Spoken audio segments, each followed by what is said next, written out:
Nick Reichhoff. I'm the Assistant Superintendent of Operations for the Sun Prairie Area School District.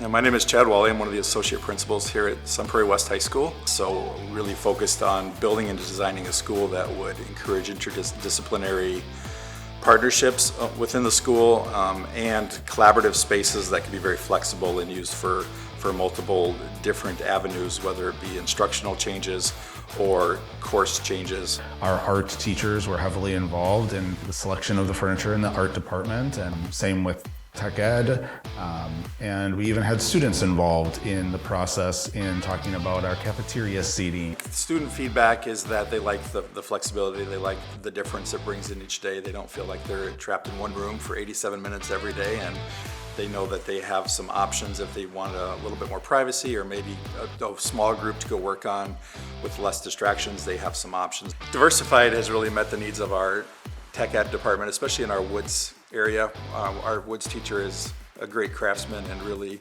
knows what he likes and what he wants, and Diversified was really responsive to listening to what his needs are as far as his classroom and his goals, and the products have really met those needs.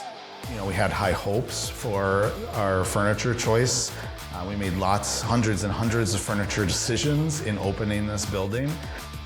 And we've been really excited and happy that the choices we made and the products that we put in place have really supported student learning, and our staff and our students have been happy with them.